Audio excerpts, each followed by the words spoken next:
Where does Europe end? The answer isn't simple. Because no one can agree. Most atlases place the boundary at the Ural Mountains. Cultural historians use Christianity and the legacy of ancient Rome as their criteria. Politicians point to the EU's borders. Why is this so ambiguous? This slide explains it all. In the 18th century, Russian geography and cartography established the Ural Mountains as the boundary. But the majority of Russian territory lies on the Asian side. This definition is geographically clear, but politically incomplete. The Christian cultural sphere definition uses the Greco-Roman legacy and Western and Eastern Christianity as criteria. But Turkey is geographically part of Europe, yet official statistics show 99% Muslim. This definition is culturally persuasive, but geographically ambiguous. The political boundary of the EU's 27 countries seems most practical.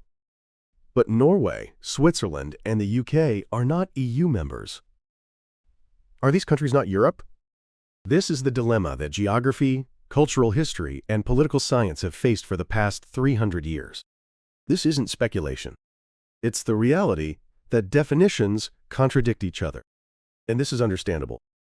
Look at a map and you'll see. Follow the history and you'll know. Now you can understand why Europe's boundaries are ambiguous.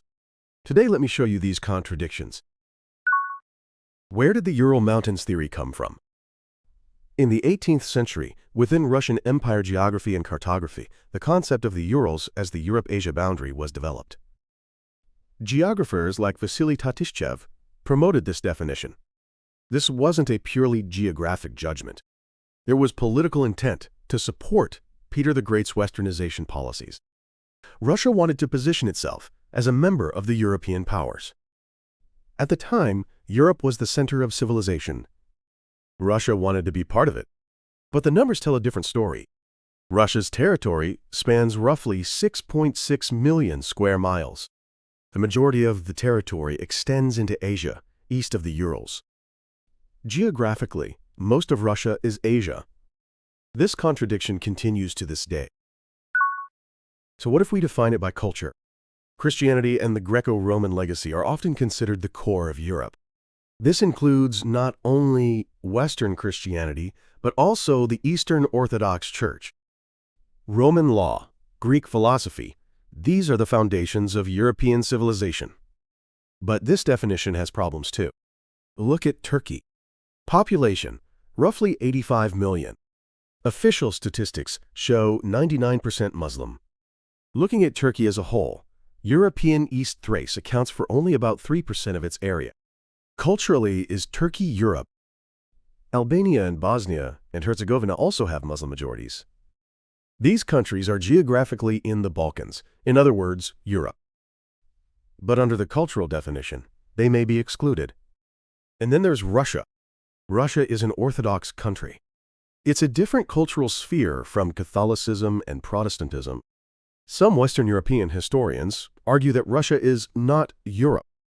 Cultural definitions make the boundaries even more ambiguous.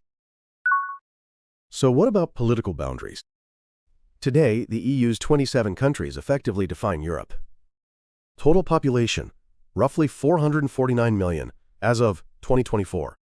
Nominal GDP fluctuates with the year and exchange rates, but in recent years it's been around $18 minus 19 trillion 2023 estimate. This is the most concrete definition. But here too there are contradictions. Norway is not an EU member. Population, roughly 5.5 million. Yet, through the EEA, the European Economic Area, it participates deeply in the EU single market. No one says Norway isn't Europe. The same goes for Switzerland. Population, roughly 9 million. Not an EU member, but maintains deep ties with the EU through bilateral agreements. Geographically and culturally, it's at the heart of Europe. And then there's the UK. Population, roughly 67 million. It left the EU in 2020, but maintains relations through the EU-UK Trade and Cooperation Agreement and other frameworks. The UK hasn't stopped being Europe. Meanwhile, Turkey applied for membership in 1987, became a candidate country in 1999, and accession negotiations began in 2005. However, in recent years, negotiations have been effectively stalled. The reason: cultural and religious concerns. Furthermore, in recent years, the European Political Community, EPC, has begun to operate as a framework where European countries gather beyond just EU members, making the contours of political Europe even more fluid. Political boundaries are arbitrary.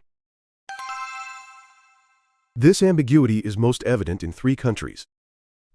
Turkey. Territory: roughly 301,000 square miles. Of that, only about 3%, called East Thrace, is geographically on the European side. Istanbul is a transcontinental city spanning both sides of the Bosphorus. Population, roughly 16 million, varies annually. Yet Turkey is a NATO member, playing a role in Europe's security. Russia. Population, roughly 146 million.